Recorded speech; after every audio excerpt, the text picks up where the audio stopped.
Everyone, কেমন আছো তোমরা সবাই? আশা করছি তোমরা সবাই ভীষণ ভালো আছো। আর আমিও খুবই ভালো আছি। মোনালিসা ডেলিস ব্লগে তোমাদের সবাইকে জানাই অনেক অনেক ওয়েলকাম। তো চলো এখন থেকে আমার ভিডিওটা শুরু করছি। আজকে আমাদের এখানে হাট বসেছে, মানে হাট বার আছে এখানে। হাটে সবজি, ফল, মাছ, মাংস, তারপরে অনেক রকম বিস্কুট, চানাচুর, অনেক কিছু বসে মানে হাটে। তো বিয়ের আগে তো কোনোদিন হাটে যাইনি, বিয়ের পর এখানে এসে দেখছি যে এখানে সপ্তাহে 4 দিন করে হাট বসে। তো আজকের হাটবার আছে, তো তাই ভাবলাম যাই একটু বাজার করে আসি আর তোমাদেরকেও একটু দেখিয়ে নিয়ে আসি যে আমাদের এখানে কিরকম হাট বাজার বসে। তো ব্যাগ হাতে নিয়ে নিয়েছি, কিছু সবজি কেনার আছে, ফলও কেনার আছে। তাই জন্য আমি যাচ্ছি। মাঝে সাঝে ও অফিস থেকে ফেরার সময় বাজার করে নিয়ে আসে। আমি সবসময় হাটবারে যাই না, কারণ এটা সন্ধেবেলা করে বসে, তো সন্ধেবেলা সবসময় যেতে ইচ্ছাও করে না। তো ও অনেক সময় অফিস থেকে নিয়ে আসে, আবার আমিও অনেক সময় বাজার করে নিয়ে আসি। তো আজকে একটু ইচ্ছা হলো তোমাদের সাথে শেয়ারও করব, আর বাজারও কিছু করার আছে সেগুলোও করব। তো চলো এখন থেকে আমার ভিডিওটা দেখতে থাকো।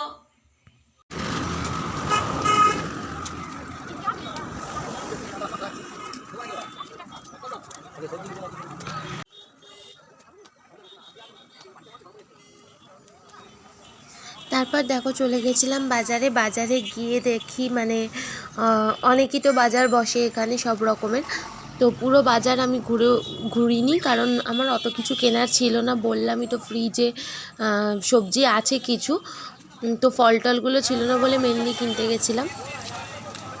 আর একটু ফল, আলু, পেঁয়াজ, আর একটু আলু, পেঁয়াজ, শসা এইসব কিনে নিয়েছিলাম।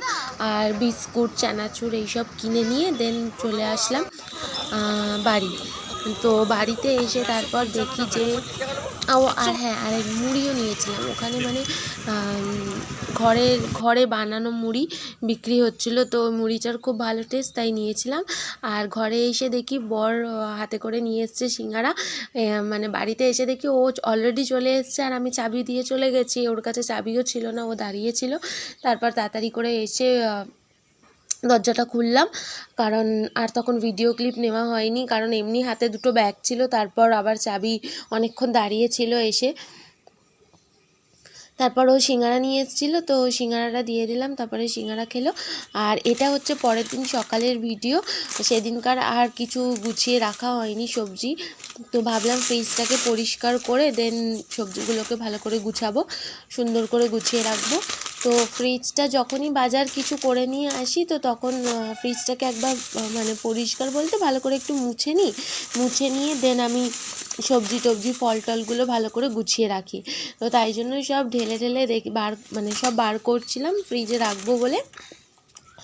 আর দেখো কি বাজার করেছি। আর একটু লাল আলু এনেছি, লাল আলু খেলে নাকি শুনেছি ভালো, তাই জন্য লাল আলু নিয়ে এসেছি। আর এইসব বাজার করেছি, টুকটাক বাজার। আর আগের দিনের ফ্রিজে সবজি এগুলো ছিল, মানে বিনস, গাজর, ফুলকপি, বাঁধাকপি এগুলো ছিল। তারপরে দেখো আমি সুন্দর করে সমস্ত গুছিয়ে নিলাম, ডিমগুলো ভালো করে সাজিয়ে রাখলাম। তো সব কিছু ঘরের কাজ হয়ে যাওয়ার পর মুখে একটুখানি মেখেছিলাম দই, বেসন, মধু, টমেটোর রস আর গোলাপ জল দিয়ে মুখে একটু প্যাক মতন বানিয়েছিলাম। মাঝে মাঝে আমি ঘরে এরকম ঘরেরই সমস্ত জিনিস দিয়ে একটু মুখে মাখি, ফেস ওয়াশ যেদিন করি না, তো দেন তারপর স্নান টান করে চলে তোমাদের এসেছি। সামনে আসলাম। তো তোমাদেরকে যেটা বলবো ভাবছিলাম, মার্চের হচ্ছে 4 তারিখে একটা বিয়ে বাড়ি আছে, মানে আমার দিদির মেয়ের বিয়ে, আমার খুড়তো জেঠুর মেয়ের বিয়ে, মেয়ের বিয়ে। তো তাই জন্য মানে এখনো কি শাড়ি পরবো এখনো ডিসাইড করতে পারিনি। তো মনে মনে ভেবেছি একটা শাড়ি পরার বিয়ের দিনে।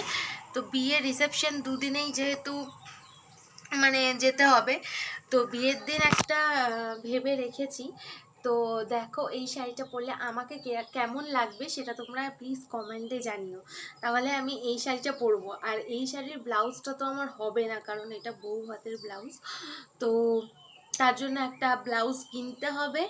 তো ভাবছি সোমবার দিন একটু বাড়ি যাওয়ার প্ল্যান আছে, তো যদি বাড়ি যাই দেন ব্লাউজ কিনবো গিয়ে। যে শাড়িটা আমি পরবো বলে ভাবছি বিয়ের দিনে, তো সেটা আমার রিসেপশনের দিন আমি ওই শাড়িটা পরেছিলাম।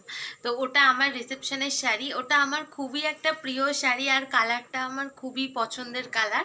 আমি পছন্দ করে শাড়িটা কিনেছিলাম। তো মনে হয় ওই ব্লাউজটা এখন আর হবে না গায়ে, তো পরে দেখাও হয়নি, পরে দেখতে হবে, দেন একটা ব্লাউজও কিনতে হবে যদি এই শাড়িটা পরি। তো দাঁড়াও তোমাদেরকে দেখাচ্ছে আমার রিসেপশনের শাড়িটা।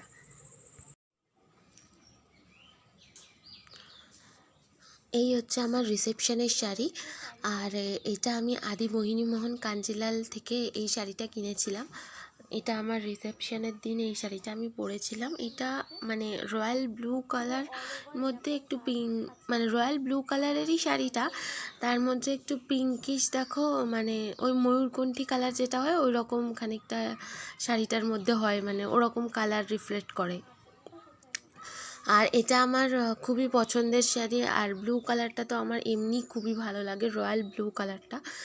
তো এই শাড়িটা ভাবছি ওই বিয়ের দিন পরার ইচ্ছা আছে।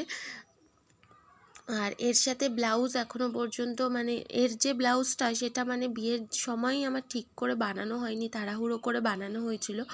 তো ওই ব্লাউজটা মানে গায়ে হবে মনে হয়, হবেও না। তো সেই কারণে এর জন্য একটা ব্লাউজ কিনবো। আর এই দেখো আঁচলটা পুরো এই শাড়িটাতে স্টোনের ওয়ার্ক করা আছে। আর ভীষণ ভারী শাড়িটা, মানে পরলে ক্যারি করাও মুশকিল, খুবই ভারী শাড়িটা। তো বর বলছিল এটাও পরতে।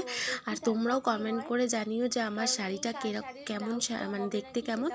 আর এই শাড়িটা আমি বিয়েতে পরবো নাকি সেটাও প্লিজ একটু কমেন্ট করে জানাও। তো তাহলে এর জন্য আমি একটা ব্লাউজ কিনবো। তো তারপর আমি খাওয়া দাওয়া করে দেন আমি একটু শুয়ে পড়েছিলাম, শুয়ে শুয়ে ফোন ঘাঁটছিলাম আর কি। তো তারপর সন্ধেবেলা বর আসলো অফিস থেকে। আর কালকে যেহেতু স্যাটারডে ছিল, ওর প্রায় স্যাটারডেতে মিটিং থাকে। তো মিটিং থেকে ফেরার সময় ওই খাবার টিফিন দেয়, ওটা বাড়িতেই নিয়ে চলে আসে, বাড়িতে এসে খায়। স্যান্ডউইচ আর চিপস নিয়ে এসেছিলো, তার মধ্যে আবার সন্ধ্যেবেলা মুনাই এসেছিলো। তো আমরা সবাই মিলেই ভাগ করে ওই স্যান্ডউইচ চাটা করে খেলাম। তো তারপর আজকে আর ভিডিও কোনো ক্লিপ নেওয়া হয়নি। তো আজকের ভিডিওটা এই পর্যন্তই। সবাই ভালো থেকো, সুস্থ থেকো।